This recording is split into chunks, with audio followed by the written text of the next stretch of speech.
La légère odeur de bois ancien et de cire de bougie flotte dans la petite pièce derrière l'église du village où Emma se tenait en silence devant un miroir embué. Ses mains tremblaient tandis qu'elle ajustait la robe de mariée en coton blanc. Chaque point des coutures ayant été cousu avec amour par sa mère, qui l'avait confectionné de tout son cœur avant de décéder. La robe était simple, sans bijoux ni dentelle, mais pour Emma, c'était un trésor. La dernière chaleur de jour plus heureux, à travers une fenêtre étroite, le soleil du matin filtrait, projetant sa lumière sur les rizières dorées au-delà. Des moines papaient doucement, comme pour la réconforter, comme pour lui dire que tout irait bien. Même si elle savait qu'une tempête de jugement l'attendait dehors. Aujourd'hui, Emma allait épouser Lucas, le jeune milliardaire autrefois salué comme un symbole de génie et de compassion. Désormais clouée à un fauteuil roulant sous les moqueries du monde, elle prit une profonde inspiration, essayant de calmer la tempête d'émotions qui montait dans sa poitrine. Dans son cœur, ce mariage n'était pas seulement un contrat froid, c'était une promesse silencieuse. Un secret qu'elle n'avait jamais partagé avec personne, pas même avec elle-même. Lucas était assis dans un fauteuil roulant finement ouvragé, son costume noir parfaitement ajusté ne pouvant dissimuler ses jambes immobiles. Son visage était au trait vif, ses yeux d'un bleu profond comme un océan vaste mais vide, comme si toute émotion lui avait été retirée le jour de la tragédie il y a 2 ans, le jour où il avait perdu son frère aîné bien-aimé et la capacité de marcher. Mais derrière cette façade glaciale se cachait un plan soigneusement calculé, selon le testament de son père. Lucas devait se marier avant son 30e anniversaire pour conserver son héritage et son poste de PDG du conglomérat familial. Autrement, tout tomberait entre les mains de Marcus, son cousin au sourire faux et à l'ambition dévorante. Lucas ne voulait plus d'amour, il ne voulait plus faire confiance à personne. Mais il avait besoin d'une épouse. Quelqu'un qui ne menacerait pas le monde isolé qu'il s'était construit. Emma était le choix parfait, une fille pauvre de la campagne, sans lien compliqué, sans ambition et, plus important encore, elle avait accepté le contrat de mariage. 3 ans en tant qu'épouse de non seulement, sans ingérence dans la vie de l'autre, et une grosse somme d'argent une fois le contrat terminé. Lucas ne l'avait rencontré qu'une seule fois avant le mariage, dans le bureau d'un avocat, où elle avait signé le contrat avec des mains tremblantes et des yeux stables. Il ne comprenait pas pourquoi elle avait accepté et il ne s'en souciait pas. Pour Lucas, ce n'était rien de plus qu'une transaction. Mais quand Emma remonta l'allée, ses chaussures en toile usée effleurant doucement le chemin parsemé de fleurs, Lucas sentit une lueur de confusion. Elle ne ressemblait en rien aux femmes qu'il avait connues. Pas d'arrogance, pas d'étalage, la tête haute, ses cheveux bruns simplement tachés. Et ses yeux ne contenaient ni cupidité, ni calcul. Elle le regardait, lui et lui seul, comme si le monde entier avait disparu. La chapelle était bondée, mais l'air était lourd de regards curieux et de chuchotements cruels. Elle l'épouse pour l'argent, évidemment, ricana une femme avec un collier de perles. Le milliardaire infirme et la croqueuse de diamants, quelle blague. Renifla un autre homme. Elle s'enfuira à la première occasion, croyez-moi. Dehors, les journalistes se bousculaient pour avoir de la place. Les flashs des appareils photo crépitaient, prêts à transformer ce mariage en un spectacle de tabloïd. Mariage ou farce motivée par la cupidité? Emma marchait lentement mais d'un pas assuré. Elle pouvait sentir les poignards invisibles du jugement dans chaque regard, mais elle ne faiblit pas. Un vieux souvenir refit surface la première fois qu'elle avait lu un article sur Lucas. Ce jeune homme qui avait construit des dizaines de maisons pour des orphelins, qui avait refusé la célébrité pour accomplir un travail discret mais significatif. Elle l'avait admiré de loin, suivant son parcours à travers les gros titres. Quand la nouvelle de son accident était tombée, son cœur s'était brisé. Elle avait pleuré seule dans sa petite chambre de location, non par pitié, mais en deuil pour une âme brillante engloutie par les ténèbres. Maintenant, debout devant lui, elle savait qu'elle n'avait pas seulement signé un contrat, elle avait signé un vœu de rester à ses côtés, même si le monde se tournait contre eux. Cet amour secret qu'elle gardait caché dans sa poitrine, trop effrayée de le montrer, craignant qu'un jour il ne devienne la chose même qui la blesserait le plus. Le vieux prêtre, la voix chaude et stable, commença: Emma, acceptez-vous de prendre cet homme pour époux, dans la maladie comme dans la santé, dans la richesse comme dans la pauvreté? Emma regarda Lucas, ses yeux doux mais inébranlables. Oui, je le veux, dit-elle, sa voix claire et résolue résonnant dans la chapelle silencieuse. Seule elle savait que sa réponse était plus qu'une formalité. C'était son cœur qui murmurait. Un souhait de se tenir aux côtés de l'homme qu'elle aimait en silence depuis si longtemps, même s'il ne le savait jamais. Des rires éclatèrent depuis les bancs du fond, cruels et moqueurs, comme des aiguilles piquant son orgueil. Un photographe prit une photo. Le flash aveuglant un instant, Emma cligna des yeux, puis tendit doucement la main, prenant celle de Lucas et la serrant légèrement. Sa main était glaciale, immobile sur ses genoux, n'offrant rien en retour, mais elle ne la lâcha pas. Elle voulait qu'il sente que, Peu importe à quel point elle la repousserait, elle resterait. Après la cérémonie, une fois les invités partis, Emma se tenait seule près de la fenêtre, contemplant les rizières qui brillaient au coucher du soleil. L'odeur de l'herbe sèche et de la terre de la campagne l'apaisait, mais son cœur restait lourd. Elle ne s'était jamais attendue à un mariage plein de fleurs et de rires. Mais la froideur de Lucas la faisait se sentir plus seule que jamais. Elle se demandait s'il s'ouvrirait un jour à elle, ou si elle ne serait toujours qu'un rouage dans son grand plan. Lucas était toujours là, dans un coin de la pièce, faisant des allers-retours silencieux dans son fauteuil roulant. Il l'observait de loin, son regard indéchiffrable. Emma se tourna, offrant un doux sourire, essayant de cacher la douleur à l'intérieur. « C'est notre jour de mariage, Lucas, dit-elle doucement. Tu ne vas rien me dire ?» Il ne répondit pas tout de suite. Ses yeux la balayèrent, puis se portèrent sur les champs au-delà. « Tu n'as pas essayé, dit-il, sa voix basse et froide. Ce n'est qu'une transaction, tu le sais. » Et sur ce, il tourna son fauteuil et sortit. Les roues grinçant doucement sur le plancher en bois, Emma resta immobile, le cœur tordu de douleur. Ses mots étaient comme des couteaux, mais en regardant les champs dorés, ses yeux se durcirent d'une résolution tranquille. Elle prouverait qu'elle ne l'avait pas épousé pour l'argent ou pour un contrat. Elle l'avait épousé parce que son cœur l'avait choisi il y a longtemps, et elle passerait le reste de sa vie à le lui faire croire. Le mariage était terminé, mais le voyage d'Emma ne faisait que commencer. En elle, une petite flamme brûlait encore, faible mais inébranlable. Elle savait que la route à venir serait dure et impitoyable, mais elle était prête pour Lucas, pour l'amour qu'elle gardait caché et pour elle-même. Vous regardez Histoire d'âme, où chaque histoire murmure l'amour, la guérison et l'espoir. Dites-nous de quelle ville vous nous regardez. N'oubliez pas de vous abonner et de faire partie de notre voyage. Maintenant, restez avec nous.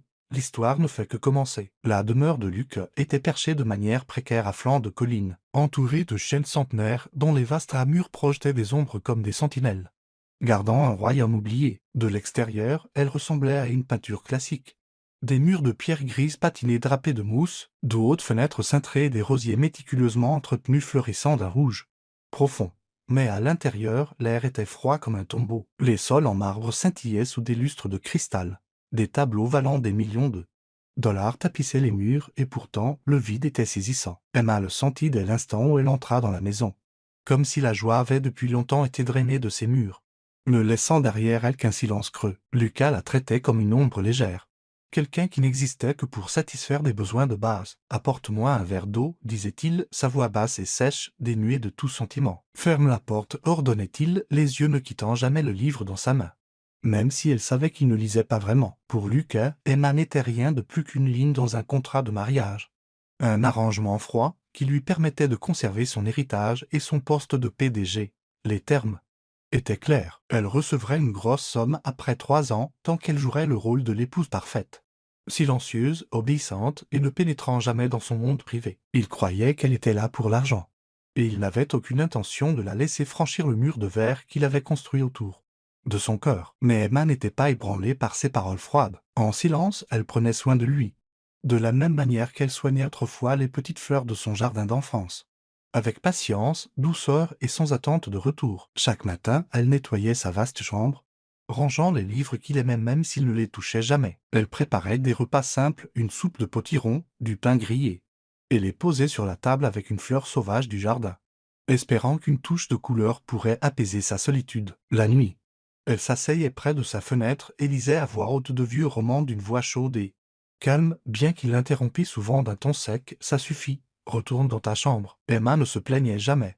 Elle comprenait que la froideur de Lucas n'était pas du mépris pour elle, c'était une armure protégeant de vieilles blessures. Elle le voyait dans la façon dont ses mains se crispaient quand le passé était mentionné, dans le regard perdu de ses yeux quand il fixait la fenêtre, et elle croyait que quelque part au fond de lui vivait encore l'homme qu'elle avait autrefois admiré de loin, l'homme qui avait fait don de millions à des orphelins, qui souriait brillamment sur les photos de presse qu'elle avait soigneusement conservées dans un vieux carnet. Un après-midi, alors que la douce lumière dorée du soleil filtrait à travers les rideaux, Emma fit enfin quelque chose qu'elle voulait faire depuis longtemps. Elle s'agenouilla à côté de Lucas et posa doucement ses mains sur ses jambes immobiles, commençant à les masser avec des mouvements lents et prudents. « Qu'est-ce que tu fais ?» lança-t-il, la voix tendue, les mains agrippant la coudoir alors qu'il la repoussait avec force. « Arrête, je n'ai pas besoin de ça. » Emma leva les yeux vers lui, son regard calme et résolu. « Le médecin a dit que cela pourrait aider votre sensibilité. » Nerveuse, dit-elle doucement, sa voix douce mais stable. « S'il vous plaît, laissez-moi juste essayer. » Juste une fois, Lucas la fixa, son regard aussi tranchant que la glace, comme s'il essayait de la percer. Mais il ne dit plus rien. Finalement, il détourna le visage, lui permettant de continuer. Emma travailla en silence, ses mains se déplaçant doucement, comme pour tenter de transférer un peu de chaleur dans son corps. Elle ne s'attendait pas à des remerciements, mais quand elle se releva, elle remarqua que ses mains s'étaient détendues. Un petit changement, mais suffisant pour faire battre son cœur plus vite. Ce soir-là, assise à côté de lui, Emma commença à raconter une histoire de son enfance. « Quand j'étais petite, je courais dans les rizières derrière notre maison, dit-elle. Sa voix comme une brise. Chaque fois que je me sentais triste, je m'asseyais là et je regardais le ciel. Et ça me donnait toujours l'impression que les choses s'arrangeraient. Avez-vous un endroit comme ça, Lucas, un endroit qui vous fait vous sentir en sécurité? » D'habitude, il ne répondait pas ou il la grondait pour qu'elle arrête de t'en parler. Ses yeux restaient fixés sur le mur d'en face. Mais Emma remarqua que ses épaules s'étaient légèrement détendues. Elle n'insista pas. Elle sourit simplement et retourna à sa lecture. Elle savait que l'atteindre prendrait du temps et elle était prête à attendre. Une nuit, alors qu'une tempête hurlait dehors, le tonnerre faisant trembler les cadres des fenêtres, Emma fut réveillée en sursaut par un son étrange, un faible gémissement provenant de la chambre de Lucas. Elle enfila une robe de chambre et se précipita dans le couloir sombre, le cœur battant à tout rompre. Poussant la porte, elle vit Lucas allongé dans son lit, le front trempé de sueur, les mains agrippant les draps. « Ames, ne pars pas, murmura-t-il dans son sommeil, sa voix brisée par la douleur. « Ne me laisse pas, s'il te plaît. » Emma resta figée, le cœur endolori. Ames, le frère aîné de Lucas, celui qui était mort dans l'accident qui avait laissé Lucas paralysé. Elle se souvenait avoir lu l'article sur l'accident, seule dans sa chambre de location, les larmes coulant sur ses joues. Elle ne connaissait pas Lucas à l'époque, mais elle avait pleuré pour lui, pour l'homme qui avait autrefois été une lumière dans tant de vie, maintenant englouti par les ténèbres. Et maintenant, en le voyant souffrir dans son sommeil, cette douleur lui semblait être la sienne. Elle s'assit à côté de son lit et essuya doucement la sueur de son front. Ses mains tremblaient. Mais elle ne s'arrêta pas. Elle resta là en SILNC, jusqu'à ce que ses gémissements s'adoucissent et que la tempête dehors commence à se calmer. Quand les premières lueurs de l'aube se glissèrent à travers les rideaux, elle se leva et laissa une petite note sur son oreiller.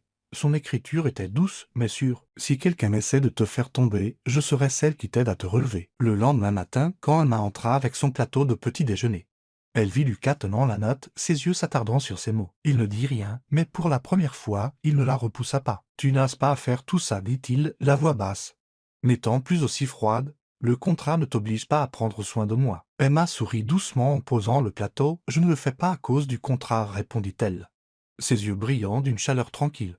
Je le fais parce que j'en ai envie. » Lucas la regarda, son expression indéchiffrable, comme s'il essayait de chercher quelque chose dans ses mots. Il ne répondit pas, mais alors qu'elle s'éloignait, elle l'entendit expirer doucement.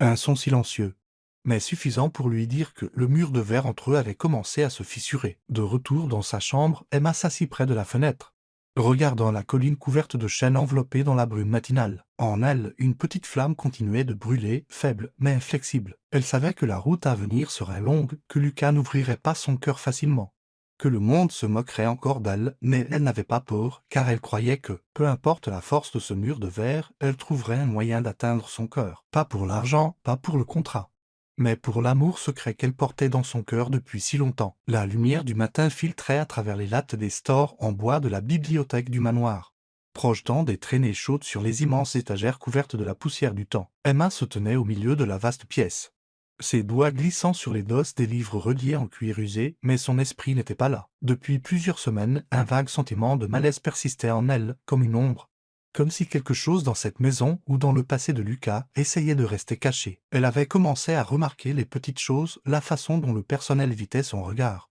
comment les conversations s'arrêtaient brusquement quand elle entrait dans une pièce et surtout, la présence de Marcus, le cousin de Lucas, dont le sourire faux et le regard acéré la mettaient mal à l'aise d'une manière qu'elle ne pouvait pas tout à fait expliquer. Ce jour-là, en cherchant un livre sur la botanique pour l'aider à entretenir son jardin de fleurs, Emma découvrit accidentellement un tiroir secret dans un bureau en bois antique. À l'intérieur se trouvait un vieux dossier médical, le papier jauni par le temps, portant le nom de Lucas. Son cœur battait la chamade en l'ouvrant, mais la curiosité se transforma rapidement en suspicion. Plusieurs pages clés, en particulier celle détaillant l'état de Lucas après l'accident, avaient été arrachées, laissant des bords déchiquetés et filochés. Elle parcourut les pages restantes et trouva la mention d'un unique témoin, un mécanicien nommé Daniel qui avait inspecté la voiture de Lucas avant l'accident. Mais quand elle interrogea le majordome, Il répondit sèchement, il a déménagé à l'étranger juste après. Personne ne sait où il est allé. Emma serra le dossier plus fort, le cœur lourd. Elle ne croyait pas aux coïncidences. L'accident avait coûté la vie au frère de Lucas et l'avait laissé paralysé.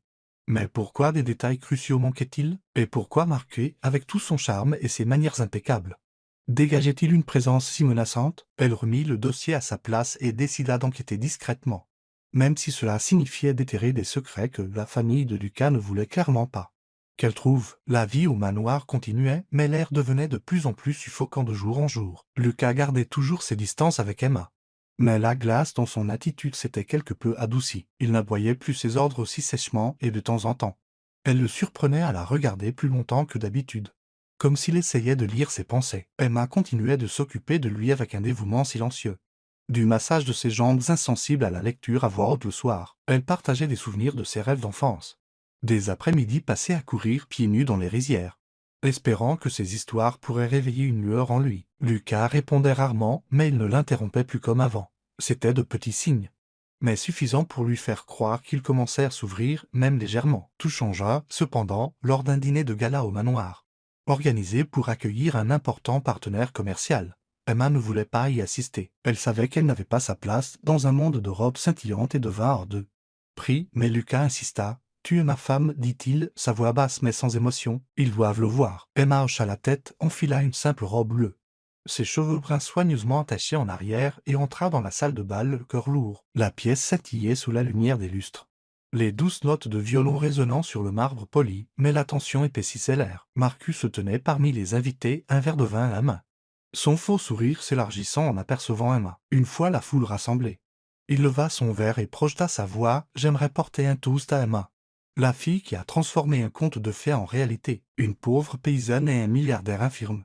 Quel couple parfait, ne trouvez-vous pas ?» Des rires éclatèrent dans la salle, aussi vifs que du verre brisé. Quelques invités essayèrent de les étouffer derrière des mains polis, mais leurs yeux trahissaient leur mépris. Emma resta figée, les mains agrippant le tissu de sa robe, comme si le poids du monde pesait sur ses épaules. Elle n'était pas du genre à se briser facilement.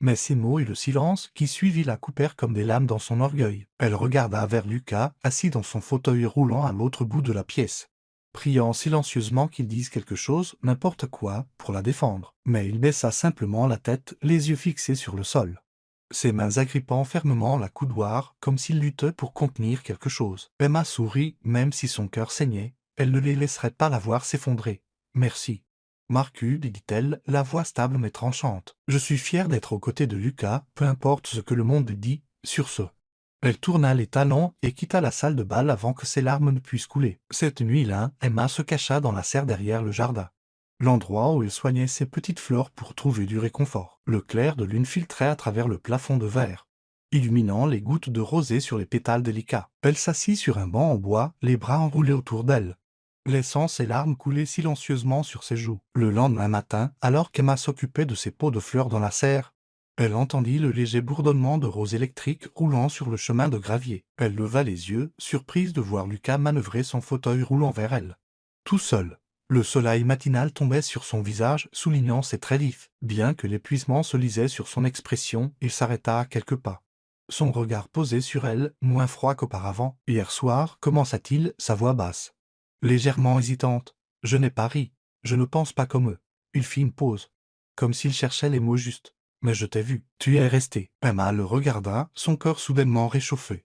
Elle s'agenouilla pour être à sa hauteur, lui offrant un doux sourire. « Je resterai toujours, Lucas, dit-elle, ses yeux brillants de l'affection qu'elle avait gardée cachée. Peu importe ce qu'ils disent. Peu importe ce que tu penses de moi, je suis là. » Lucas ne répondit pas tout de suite. Il la regarda, son regard profond, comme s'il essayait de déchiffrer si ses paroles étaient vraies. Finalement, il fit un petit signe de tête et tourna son fauteuil pour partir. Mais alors qu'il sortait de là, Emma remarqua quelque chose. Pour la première fois, il ne s'était pas détourné d'elle avec un renvoi froid. Emma se tenait dans le vieux garage du manoir, où des néons vacillants projetaient une lueur sinistre sur des voitures drapées de bâches et couvertes de poussière. L'odeur d'huile de moteur et de métal flottait dans l'air humide, lui faisant légèrement plisser le nez. Mais sa concentration ne faiblissait pas. Depuis qu'elle avait trouvé le dossier médical avec les pages manquantes dans la bibliothèque, le soupçon concernant l'accident de Lucas la rongeait. Chaque fois qu'elle en parlait aux membres de la maison, elle se heurtait à des regards fuyant et à des réponses vagues. C'est du passé, mademoiselle Emma, avait dit le majordome. La voix tremblante. S'il vous plaît, ne rouvrez pas les blessures de monsieur Lucas. Mais l'intuition d'Emma, aiguisée par des années de difficultés à la campagne, lui disait que quelque chose n'allait pas. Elle avait prêté une attention particulière à Marcus, le cousin de Lucas. Celui qui souriait toujours trop parfaitement, mais dont les yeux étaient aussi perçants que des lames. La façon dont il coupait les conversations lorsque l'accident était mentionné. Les mystérieux appels téléphoniques tard le soir. Et son implication excessive dans la vie de Lucas. Tout cela la mettait mal à l'aise. Elle se souvint de ce que le majordome avait dit à propos de Daniel, le seul mécanicien lié à l'accident, qui était censé avoir déménagé à l'étranger immédiatement après. Cette coïncidence semblait bien trop pratique. Dans un coin du garage, Emma trouva une vieille boîte en bois. Son 0 sans sculpté estompé par le temps. À l'intérieur se trouvait une pile de papiers épars, des reçus, des factures, et un bordereau de réparation particulier qui la figea. Il était daté d'un seul jour avant l'accident de Lucas, portant la signature de Daniel, ainsi qu'une note manuscrite, inspection des freins sur demande spéciale, s'assurer qu'aucune trace ne soit laissée. Attachée se trouvait une petite note de remerciement, griffonnée à la hâte: merci, Marcus, c'est fait. Dans le coin du reçu, le payeur était clairement indiqué, payé par monsieur Ragington. Ragington.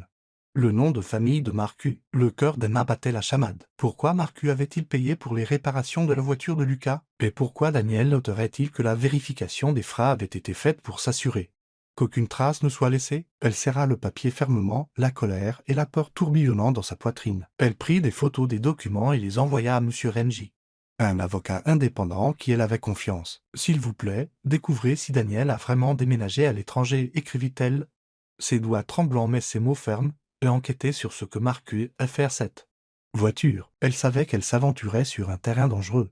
Mais elle ne pouvait pas rester silencieuse, pas pour prouver quoi que ce soit à Lucas, mais parce qu'elle croyait qu'il méritait la vérité sur ce qui avait emporté Eames et sa capacité de marcher. De retour dans la serre, son sanctuaire, Emma s'assit en silence, tenant le dossier de documents près d'elle. Son cœur était lourd de conflit. Elle savait que Lucas faisait profondément confiance à Marcus. Ils avaient grandi ensemble, côte à côte. Révéler à Lucas ses soupçons pourrait détruire ce lien et la fragile confiance qu'elle venait à peine de commencer à construire avec lui. Mais rester silencieuse serait trahir sa propre foi en la vérité. Après des heures de lutte intérieure, Emma prit sa décision. Elle parlerait à Lucas. Non pas pour qu'il la croie, mais pour lui donner la chance de voir la vérité par lui-même. Elle remit soigneusement les documents dans la boîte, apporta les photos et la note, et prit une profonde inspiration avant d'entrer dans la chambre de Lucas. Lucas était assis dans le salon de lecture, la lumière dorée du coucher de soleil filtrant à travers les hautes fenêtres, soulignant les traits vifs mais las de son visage. Un livre était ouvert sur la table devant lui, intact. Emma entra, sa main agrippant fermement la photo, son cœur battant la chamade. Bien que ses yeux soient restés stables, Lucas, commença-t-elle, sa voix douce mais claire, je dois te parler de l'accident. J'ai trouvé quelque chose. Je pense que cela pourrait être lié à Marcus. Le front de Lucas se plissa, ses mains agrippèrent les accoudoirs de son fauteuil roulant. Son regard brillant de colère. De quoi parles-tu? Lança-t-il, sa voix glaciale. Tu inventes des histoires juste pour me gagner. Marcus est de la famille. Tu crois que je te croiras, toi, quelqu'un qui n'était ici que pour un contrat, plutôt que lui? Ces mots la coupèrent comme une lame. Mais Emma ne recula pas. Elle posa la photo du reçu et la note devant lui, sa voix calme et ferme. C'est la facture de réparation de ta voiture un jour avant l'accident, dit-elle.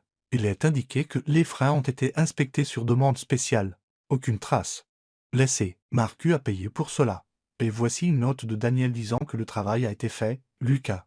Je ne veux pas croire que Marcus ait fait ça, mais je ne peux pas ignorer ce que j'ai trouvé. Lucas fixa les documents et pour la première fois, Emma le vit trembler. Ses mains se crispèrent sur le bord de la table. Les jointures blanchissant, ses yeux se fixèrent sur les mots Ragington dans le message griffonné de Daniel, puis se tournèrent lentement vers Emma, comme pour chercher sur son visage le moindre signe de tromperie. Marcus était le seul là pour moi, dit-il, la voix rauque. Après l'accident, il a travaillé avec la police, s'était occupé de tout. Ils ont conclu à une défaillance des freins, sans aucun signe de sabotage. Et maintenant, tu veux que je croie qu'il m'a trahi? Emma s'agenouilla pour le regarder dans les yeux. Son regard était doux mais inébranlable. C'est que tu fais confiance à Marcus, dit-elle doucement. Et je ne veux pas te faire de mal. Mais j'ai interrogé tout le monde dans la maison sur l'accident et ils ont tous évité le sujet. Puis j'ai trouvé ça. Lucas, même s'il n'y a qu'une chance que l'accident n'en soit pas un. Tu mérites de savoir. Laisse-moi chercher plus loin. Je n'ai pas besoin que tu me croies pour l'instant, mais s'il te plaît. Donne une chance à la vérité. Lucas la regarda, ses yeux remplis de douleur et d'incertitude. Il se souvint des jours à l'hôpital. Marcus à ses côtés, promettant de s'occuper de tout. Mais il se souvint aussi comment Marcus avait rapidement pris le contrôle du récit, le convainquant que c'était le destin. Ces documents, bien que n'étant pas une preuve définitive, plantèrent une graine de doute. Il était un PDG entraîné à peser les possibilités. Et maintenant, il ne pouvait plus ignorer ce qu'Emma lui avait apporté. Finalement, il hocha lentement la tête, sa voix rude et basse. « Je vais faire enquêter. Ethan. Un vieil ami à moi s'en chargera.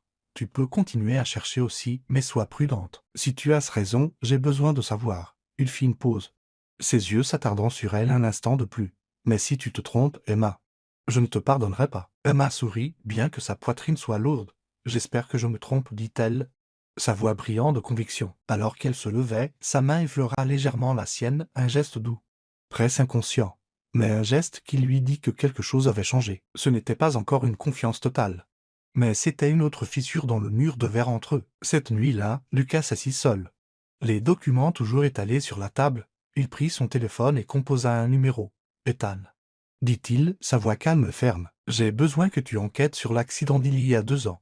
Trouve Daniel, le mécanicien. Examine l'implication de Marcus, ne le dit à personne, pas même à Emma. Il ne voulait pas l'entraîner plus loin dans le danger. Pas tant qu'il ne savait pas encore ce qui était vrai. Dans son esprit, l'accident revenait par flash, le bruit du métal, le cri de Himes, l'obscurité engloutissant tout. Pendant 2 ans, il avait cru que c'était le destin, qu'il était puni pour avoir survécu. Mais maintenant, les mots d'Emma et les documents le forçaient à affronter une possibilité terrifiante, que l'homme qu'il appelait sa famille l'ait peut-être trahi. Le lendemain matin, quand Emma apporta le petit déjeuner dans sa chambre, Lucas la regarda, ses yeux n'étant plus froids. « Tu as remué quelque chose, je ne peux plus m'arrêter maintenant, dit-il, sa voix basse. Sois prudente, Emma. Si tu as raison, il y a des gens qui ne voudront pas que tu continues à creuser. » Emma sourit, ses yeux brillants d'une détermination tranquille. « Je sais, dit-elle, mais je n'arrêterai pas. Pas pour moi, pour toi. » Alors qu'elle s'éloignait, elle ne vit pas la façon dont Lucas la regardait partir. Ses yeux remplis de quelque chose de nouveau, du respect et peut-être, juste peut-être, une lueur d'espoir qu'il pensait avoir perdue depuis longtemps. L'aube fondait lentement à travers un mince voile de brume, jetant une douce lueur dorée sur la colline couverte de chênes. Dans la petite salle d'entraînement nichée derrière le manoir, le pépiment des moineaux à l'extérieur de la fenêtre se mêlait à la respiration laborieuse de Lucas. Il était assis sur un banc de thérapie, les mains agrippant les barres parallèles. Ses longues jambes, autrefois dormantes, tremblant maintenant alors qu'elle luttait pour supporter son poids. En face de lui se tenait Emma, silencieuse mais stable, ses yeux brillants de conviction, ses bras prêts à le rattraper s'il tombait. C'était leur 3e jour de séance de kinésithérapie secrète, une décision que Lucas avait prise après que les soupçons entourant l'accident eurent fait surface, et après avoir été témoin de la patience implacable d'Emma. Il ne voulait que personne ne le sache, ni les domestiques, ni les médecins, juste lui et Emma.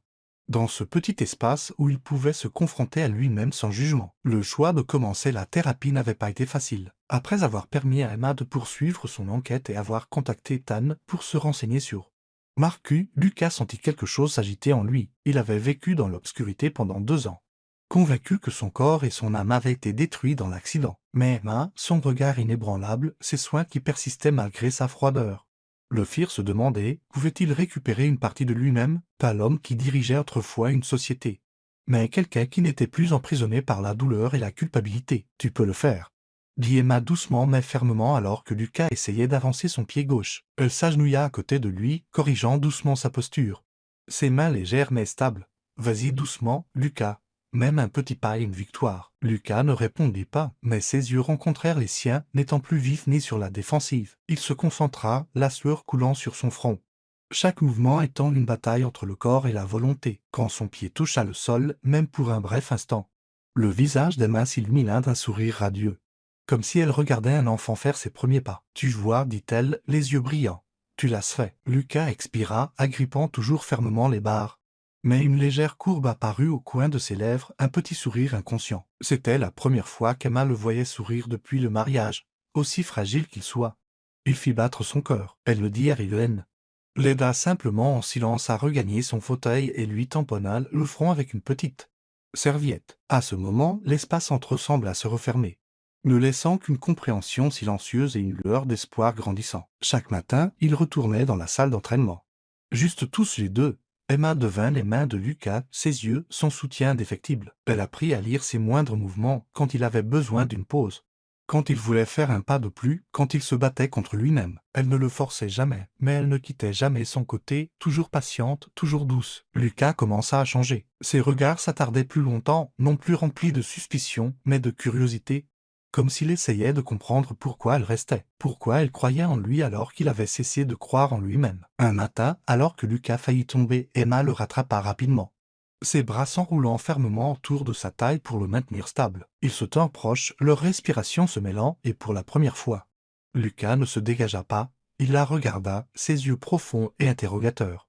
Puis serra doucement sa main. Un petit geste, mais qu'Emma sentit profondément. « Merci » murmura-t-il, la voix rauque, comme si les mots devaient traverser des murs pour être prononcés. Emma sourit, le cœur brillant. « Tu n'as pas à me remercier, » dit-elle doucement. « Je suis là parce que je veux l'être. » Elle ne dit pas à voix haute ce qui était dans son cœur, mais ses yeux, chauds, radieux et tendres, parlaient pour elle. Un jour, en nettoyant l'une des anciennes chambres de Lucas, Emma tomba sur un vieux journal relié en cuir, caché derrière une étagère. Le nom Ings était écrit sur la couverture, le frère aîné de Lucas, celui qui était mort dans l'accident. Son cœur battait la chamade en l'ouvrant. L'écriture était forte, mais pleine de sentiments. Elle parcourut les pages, et les dernières entrées la laissèrent stupéfaite. Lucas n'a jamais voulu être PDG. Il voulait juste la liberté. Vivre simplement et aider les autres. Mes pères et moi l'avons poussé. J'ai eu tort de le forcer à s'asseoir dans ce fauteuil. Emma serra le journal, les larmes coulant silencieusement. Elle imaginait Ings, dont Lucas avait toujours parlé avec chagrin, portant cette culpabilité jusqu'à son dernier jour. Elle savait que Lucas avait besoin de lire ces mots, non seulement pour comprendre Ings, mais pour se pardonner. Et pourtant, elle hésita, craignant que cette vérité ne rouvre des blessures trop profondes. Ce soir-là, après l'entraînement, elle apporta le journal dans la chambre de Lucas. Il était assis près de la fenêtre, le clair de lune projetant une lueur pâle sur son visage, soulignant la lassitude et quelque chose d'autre, une lueur tranquille. « Lucas, dit-elle, la voix tremblante. J'ai trouvé ça. » C'était à Ings. La main de Lucas trembla en touchant la couverture en cuir. Il l'ouvrit et commença à lire. Quand il atteignit la dernière page, ses yeux devinrent rouges. Des larmes coulèrent sur ses joues pour la première fois, pas dans son sommeil, mais pleinement éveillé, ressentant pleinement. « Et Ings est mort à cause de moi, murmura-t-il, la voix brisée. Je ne voulais pas être PDG. Mais lui et père m'ont poussé. Si je n'étais pas monté dans cette voiture, il serait encore en vie. » Emma s'assit à côté de lui, prit sa main et la serra fort. « Lucas, tu n'es pas brisé, dit-elle. » Sa voix ferme mais douce. « Et Ings ne voulait pas que tu vives dans la culpabilité. Il voulait que tu sois libre, que tu sois heureux. Et je suis là parce que je crois en toi. Non seulement que tu peux remarcher, mais que tu peux te relever avec ton cœur. » Lucas la regarda longuement. « Toi, tu n'es comme personne d'autre, Emma, murmura-t-il. » Elle sourit, le cœur battant la chamade, et dans ses yeux, elle vit une autre fracture, plus large, plus profonde, dans le mur de verre entre eux. Lucas maintint son regard, ses yeux remplis de douleur, mais aussi d'une nouvelle lumière, celle de la compréhension. Il ne parla pas, mais sa main serra la sienne fermement, comme si s'accrocher à elle était le seul moyen de ne pas retomber dans l'obscurité. À cet instant, Emma sentit une connexion qui allait au-delà de la confiance. Quelque chose d'invisible, mais de fort, les rapprochant doucement. La faible lumière du bureau du manoir projetait une lueur terne sur le visage de Marcus, soulignant son faux sourire et ses yeux aussi froids et perçants que ceux d'un serpent. Emma se tenait devant lui, les mains serrées, le cœur battant la chamade. Mais son regard était stable et inébranlable. Elle avait été convoquée là tard dans la nuit, après qu'un membre du personnel eût accidentellement laissé échapper que Marcus savait qu'elle enquêtait sur l'accident de Lucas. Ses regards secrets, les appels téléphoniques chuchotés qu'elle avait surpris, et la tension dans sa voix chaque fois qu'elle mentionnait Daniel, le mécanicien, avaient tous confirmé ce qu'elle craignait le plus. Marcus cachait quelque chose, et il ferait tout ce qu'il fallait pour que cela reste enfoui. « Emma, » commença Marcus, sa voix basse mais empreinte de menace. « Pour qui te prends-tu? Une détective amateur, une héroïne ?» Il se pencha légèrement en avant. « Tu te mêles de choses qui ne te regardent pas. Suis mon conseil. Arrête maintenant. Si tu joues intelligemment, les choses n'ont pas à devenir désagréables. » Un frisson parcourut l'échine d'Emma. Mais elle ne laissa pas la peur transparaître. Elle avait déjà envoyé le reçu de réparation et la note de Daniel à M. Renji, l'avocat indépendant qui elle avait confiance.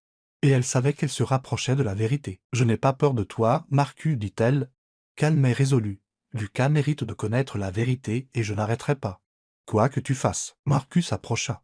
son sourire se tordant en quelque chose de plus dangereux. « Tu es plus têtu que je ne le pensais. » murmura-t-il. « Mais souviens-toi de ceci, Emma, les accidents, ça arrive. Tu ferais mieux de bien réfléchir pour ton propre bien et pour celui de Lucas. » Il la fixa d'un dernier regard perçant. Une menace silencieuse pesant dans l'air. Emma tourna les talons et quitta le bureau les mains tremblantes. Mais la tête haute. Son avertissement avait été un couteau sous la gorge. Mais elle n'arrêterait pas par orgueil, mais pour Lucas, l'homme qu'elle aimait en silence depuis si longtemps, qui apprenait à se relever des décombres et qui, elle en était maintenant certaine, était entouré de trahison. Pendant ce temps, Lucas n'était pas resté les bras croisés. Après avoir confié l'enquête à Ethan, un ancien officier de sécurité ami de confiance, il reçut un rapport préliminaire par un matin froid. Le mail était bref, mais il fit battre son cœur. Des transferts financiers suspects tracés depuis le compte de Marcus vers une société écran juste. Avant l'accident, Daniel, le mécanicien, a confirmé avoir reçu un paiement de cette société avant de disparaître. Une vérification plus approfondie est nécessaire, mais Marcus pourrait être impliqué. Lucas relut le message encore et encore, chaque mot enfonçant un couteau dans la confiance qu'il avait autrefois placée en son cousin. Marcus, l'homme qui était resté à ses côtés pendant les jours les plus sombres, qui s'était occupé de la police, l'avait réconforté après la mort de Ings. Pourrait-il être derrière tout ça? Ses mains se serrèrent en poing, réprimant la fureur et le chagrin qui bouillonnaient en lui. La graine du doute avait pris racine. Il ne le dit pas à Emma. Pas encore. Il ne voulait pas l'entraîner davantage dans le danger sans preuve solide. Mais chaque fois qu'il la regardait, ses yeux brillants et confiants, ce doux sourire alors qu'elle le soutenait pendant la thérapie, il ressentait une envie irrésistible de la protéger, pas seulement parce qu'elle l'aidait, mais pour quelque chose de plus profond qu'il n'osait toujours pas nommer. Emma poursuivit son enquête, plus prudente que jamais. Monsieur Renji avait trouvé une piste potentielle. Daniel vivait peut-être sous un nouveau nom dans une petite ville à plusieurs centaines de kilomètres de là. Emma évitait la confrontation directe avec Marcus, mais le sentiment d'être observée ne la quittait jamais. Chaque craquement de plancher, chaque regard de côté d'un membre du personnel la mettait sur ses gardes. Pourtant, elle continua. Elle savait que la vérité sur l'accident était la clé pour rendre justice à Lucas. Et elle refusait d'abandonner. Un après-midi, Emma conduisit la vieille voiture du manoir jusqu'à la ville où l'attendait le contact de Renji.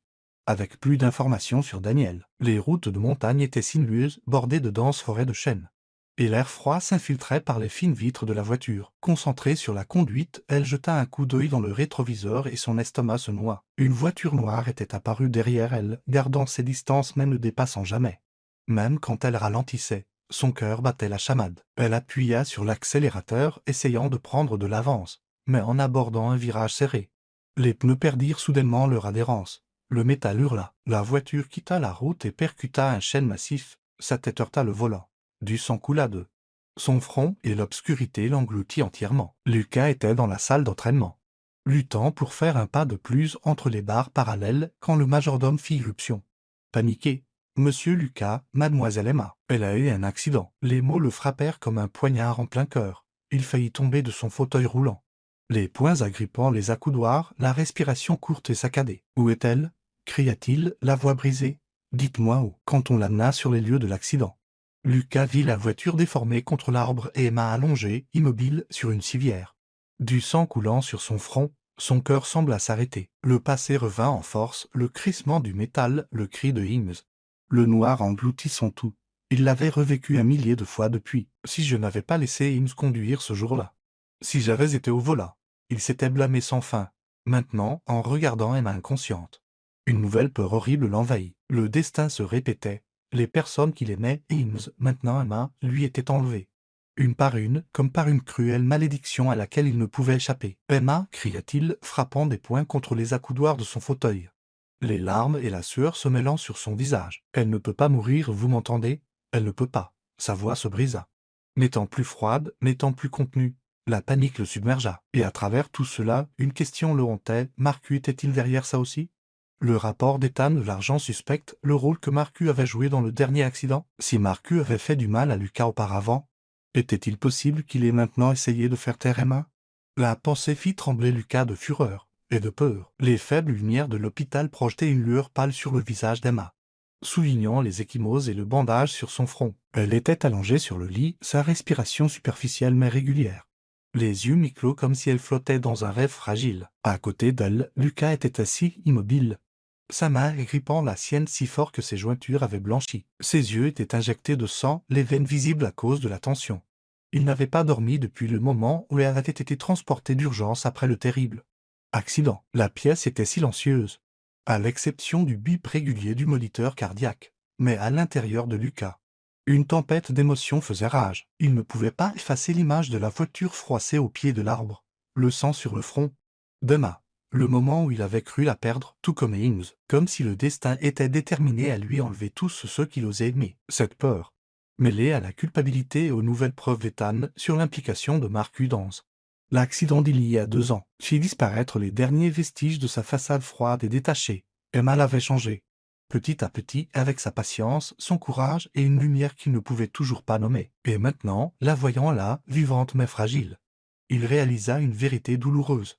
Il n'avait pas seulement besoin d'elle, il apprenait à l'aimer. Emma bougea légèrement, ses yeux s'entr'ouvrirent en clignant sous la douce lumière au-dessus d'elle. Son corps lui faisait mal partout, mais la première chose qu'elle vit fut Lucas, son visage creusé, ses yeux rougis et la façon dont il tenait sa main, comme s'il avait peur qu'elle ne disparaisse. « Lucas, murmura-t-elle, sa voix faible mais chaude. Il se pencha plus près, comme s'il devait la voir réveillée pour y croire vraiment. « Emma, dit-il, sa voix rude et tremblante, ne me fais plus jamais peur comme ça. Tu ne peux pas laisser quelque chose comme ça arriver, tu comprends ?» Des larmes coulèrent sur ses joues, et pour la première fois, Emma le vit vulnérable.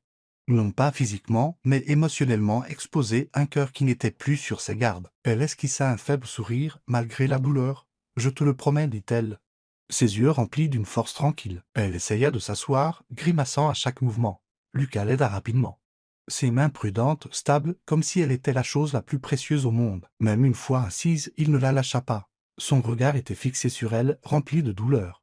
Et de quelque chose d'encore plus profond. Quelque chose qu'il ne lui avait jamais montré auparavant. « Emma, que commença-t-il, la voix basse et tremblante, comme si chaque mot devait briser un mur en lui. Je t'ai épousé pour l'héritage. Pour le poste de PDG, c'était tout un plan, froid, calculé, sans émotion. Je pensais que tu étais pareil. Ici pour l'argent, pour le contrat. Mais maintenant, je suis terrifié à l'idée de te perdre. » Il fit une pause, prenant une respiration tremblante, ses yeux cherchant les siens comme pour atteindre son âme. « Quand je t'ai vue là, inconsciente, j'ai pensé que je ne pourrais pas survivre à ta perte, pas comme j'ai perdu Amos. Je ne veux pas vivre dans un monde où tu n'es pas. » Sa confession submergea Emma comme une chaleur à travers la glace. Apaisant des blessures qu'elle avait cachées depuis si longtemps, elle le regarda. Ses yeux doux mais féroces. « Lucas, dit-elle, sa voix douce mais sûre, je ne t'ai pas épousé seulement à cause du contrat. Je t'aime depuis longtemps. Bien avant même que tu ne me connaisses. Je t'ai vu, l'homme qui a construit des maisons pour des orphelins, qui a rejeté les feux des projecteurs pour faire des choses significatives et discrètes. Je t'ai regardé partager des repas avec ses enfants, les porter dans tes bras. Je t'admirais. Et quand j'ai entendu parler de l'accident, j'ai pleuré seul, non pas parce que j'avais pitié de toi, mais parce que je pleurais une âme brillante engloutie par les ténèbres. » Elle fit une pause, les larmes coulant sur ses joues, mais elle ne détourna pas le regard. « Je suis ici parce que je veux être ici avec toi, que tu sois un milliardaire en fauteuil roulant.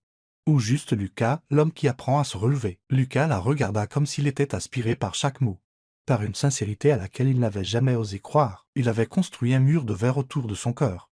Mais maintenant il se fissurait sous sa lumière. « Tu m'aimes, murmura-t-il, sa voix instable. Pourquoi ? Je ne suis plus cet homme, je ne suis qu'infirme. Quelqu'un qui vit avec la culpabilité et les ombres. » Emma secoua la tête, et bien que ses mains tremblent, elle enroula ses bras autour de lui, le tirant dans son étreinte. « Tu n'es pas infirme, Lucas, dit-elle, la voix tremblante d'émotion mais inébranlable. Ton cœur est toujours là.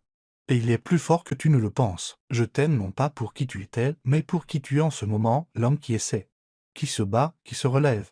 Je suis là parce que je crois en toi et je ne pars pas. » Lucas la laissa le tenir, ses bras l'encerclant lentement, la serrant fort comme si elle était la seule chose qui l'ancrait au monde. Il respira sa chaleur, le doux parfum de ses cheveux, et pour la première fois en 2 ans, il s'autorisa à ressentir quelque chose de plus que de la douleur. Il se pencha, ses lèvres trouvèrent les siennes et ils s'embrassèrent. Le baiser était doux mais plein de feu, comme une promesse, comme une rivière emportant des années de douleur, de doute et de distance. Ce n'était pas seulement de l'amour, c'était de la guérison. C'était la lumière se glissant à travers les fractures de 2 cœurs qui avaient été brisés trop longtemps. Quand ils se séparèrent, le souffle mêlé, Lucas posa son front contre le sien, les yeux fermés, les larmes tombant en silence. « Je ne sais pas si je te mérite, murmura-t-il, la voix tremblante. Mais je veux essayer de devenir l'homme en qui tu crois. Emma sourit, sa main effleurant doucement sa joue, essuyant ses larmes. Tu n'as pas à me mériter, dit-elle doucement. Tu dois juste être là avec moi. C'est suffisant. Dans les jours qui suivirent, Emma se rétablit lentement, mais Lucas ne la quitta jamais. Il s'asseyait près de son lit, lui racontant des histoires de son enfance avec Haynes. Les rêves qu'il avait avant d'être forcé d'accepter le poste de PDG. Pour la première fois, il partagea le rapport d'Ethan, les transactions suspectes liées à Marcus. Les signes que Marcus pourrait être derrière non seulement son accident, mais aussi celui d'Emma. Je ne veux pas croire que Marcus l'ait fait, dit-il doucement, mais je trouverai la vérité. Et s'il a posé la main sur toi, il paiera. Emma prit sa main, son regard stable. Nous trouverons la vérité, Lucas, dit-elle. Ensemble. Elle ne le dit pas à voix haute, mais dans son cœur, elle le savait. Leur amour, encore nouveau mais puissant, serait la force qui les porterait à travers tout ce qui allait suivre. La lumière du petit matin filtrait à travers les chaînes centenaires, jetant des rayons dorés sur le siège de la Ragington Corporation, où se prenaient les décisions qui façonnaient un empire. Lucas se tenait devant le miroir de sa chambre, les mains légèrement tremblantes en ajustant sa cravate. Le costume noir épousait sa silhouette, dissimulant des mois de douleur et des cicatrices plus profondes que la peau. Il n'avait maintenant besoin que d'une légère canne pour se soutenir. Témoignage d'une convalescence éprouvante avec Emma comme lumière qui l'avait guidé. Aujourd'hui, il entrerait dans la salle du conseil, non pas comme le fantôme d'un PDG déchu, mais comme un homme qui s'était reconquis, prêt à affronter celui qui l'avait trahi et lui avait pris la personne qu'il aimait le plus. Emma se tenait derrière lui, les yeux brillants de foi mais assombris par l'inquiétude. « Ça va, Lucas ?» demanda-t-elle doucement. « Marcus ne rendra pas les choses faciles. » Lucas se tourna vers elle, son regard doux mais résolu. « Je suis prêt, » dit-il calmement. « Pour toi, pour Haynes, pour la vérité. Aujourd'hui, ça se termine. » Il tendit la main et effleura sa joue. Un petit geste intime qui fit battre le cœur d'Emma. Elle prit sa main et la serra doucement, l'ancrant avant la tempête. La salle du conseil semblait étouffante malgré son design luxueux. Les membres du conseil étaient assis autour de la longue table, leurs yeux oscillant entre tension et curiosité. À la tête se tenait Marcus, vêtu d'un élégant costume gris, l'arrogance sur son visage à peine voilé par le professionnalisme. Il était en train de présenter son plan pour assumer le rôle de PDG. Sa voix douce mais empreinte d'ambition. Lucas n'est plus apte à diriger des Marcus. Son regard balayant la salle comme un prédateur.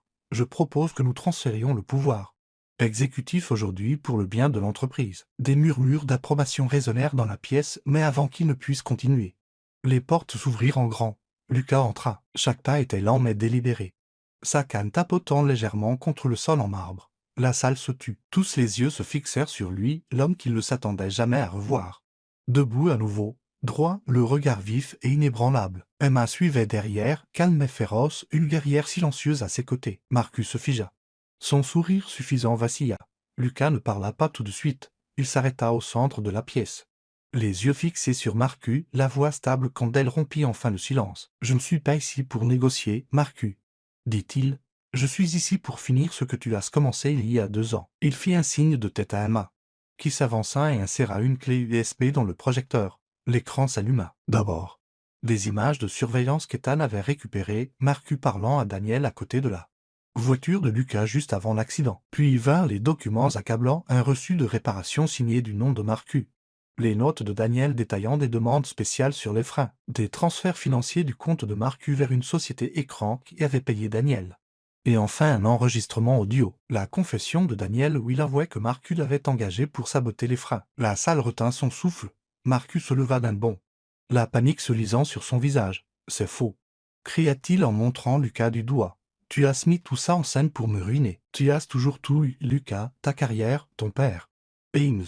Je ne voulais pas faire de mal à Haynes. C'est toi que je visais. Haynes. » Il a pris le volant lui-même. Ce n'était pas ma faute. Lucas resta immobile, la douleur brillant dans ses yeux à la mention de Haynes. Il s'approcha, la voix basse mais cinglante. « Dis-moi pourquoi, Marcus, » dit-il. « Dis-moi pourquoi tu m'as trahi, pourquoi tu l'as trahi. » Marcus laissa échapper un rire sec et amer, sa façade se fissurant. « Tu ne comprends pas, Lucas, » lança-t-il, la voix tremblant de haine. « J'étais toujours ton ombre. Ton père m'a élevé, mais il ne voyait que toi, et il m'aimait. Mais il te choisissait toujours. Je souriais. Je jouais le jeu, mais à l'intérieur, je voulais. Pourquoi as-tu tout eu, la carrière, l'amour, la famille et moi? Je n'ai rien eu. » Il fit une pause, les yeux maintenant humides. « Tout ce que j'ai toujours voulu, c'était le poste de PDG, juste une fois. Pour être au-dessus de toi. J'ai payé Daniel pour saboter la voiture afin que tu ne reprennes pas l'entreprise. Mais Ings, il n'était pas censé mourir. Il est monté dans la voiture. Pas toi. Je n'ai jamais voulu que ça arrive. La prise de Lucas se resserra sur sa canne, des larmes montèrent à ses yeux. Mais sa voix resta ferme. Mon père t'aimait comme un fils, et Ings te protégeait. Il disait toujours que nous étions frères. Le 3, et je te voyais aussi comme mon frère, mais tu as choisi la trahison. Tu ne m'as pas seulement fait du mal, Marcus. Tu as tué Ings, et tu as failli m'enlever Emma. Marcus recula, la panique l'envahissant maintenant. Tu ne comprends pas, cria-t-il. Je n'avais pas le choix, j'ai fait ce que je devais faire. Ces mots furent interrompus alors que les portes s'ouvrirent à nouveau. 2 agents de sécurité entrèrent, suivis d'un détective de police. Ethan avait remis les preuves. Marcus n'avait plus d'option, alors que les officiers s'approchaient pour l'arrêter. Marcus gronda une dernière fois en direction de Lucas. Tu ne gagneras jamais, Lucas, siffla-t-il. Mais Lucas ne broncha pas. Il regarda simplement, calme et résolu. Comme un homme qui avait traversé les ténèbres et se tenait enfin dans la lumière. Quand la pièce fut vide, seuls Lucas et Emma restèrent. Il se tourna vers elle. Les yeux pleins d'émotion. « Emma, dit-il doucement, tu m'as sauvé d'une manière qu'aucun médecin, qu'aucun temps n'aurait jamais pu. Toi, ton cœur, ta foi en moi. » Emma sourit à travers ses larmes et s'avança, posant sa main sur sa poitrine. Sentant la force de son rythme cardiaque en dessous. « Tu t'es sauvé toi-même, Lucas, murmura-t-elle. Je t'ai juste rappelé que tu le pouvais. Il se pencha, pressant son front contre le sien. Sa main se levant vers son menton. « Je ne te promets pas le monde, murmura-t-il. Mais je passerai mon monde à t'aimer, à te protéger, toujours. » Un an s'était écoulé. La douce lumière du printemps se drapait sur les champs de chêne. Les mêmes qui avaient autrefois été témoins des jours les plus sombres de Lucas et Emma. La villa au sommet de la colline ne ressemblait plus à un tombeau. Les rosiers qu'Emma avait plantés étaient en pleine floraison. Et les rires des enfants du centre de réadaptation voisin, portés par le vent, apportaient la vie et l'espoir. Lucas se tenait dans la cour du centre, n'ayant plus besoin de canne, n'étant plus cloué à un fauteuil roulant. Ses pas étaient forts et stables, s'enfonçant dans l'herbe tendre sous ses pieds. Il s'était complètement rétabli, non seulement physiquement, mais aussi spirituellement. Et tout cela grâce à Emma, la femme qui l'avait sorti des ombres. Il était revenu en tant que PDG de la Ragington Corporation. Mais il n'était plus l'homme qui s'asseyait autrefois dans ce fauteuil par devoir ou par héritage. Il dirigeait maintenant avec une vision renouvelée, menant l'entreprise vers des sommets sans précédent, mais mettant toujours les gens au-dessus du profit. Il avait élargi les programmes caritatifs, construit des logements pour les orphelins, financé des bourses pour les jeunes défavorisés et surtout, avec Emma à ses côtés, il avait fondé le Centre Lumière, un havre pour les personnes handicapées et sans abri.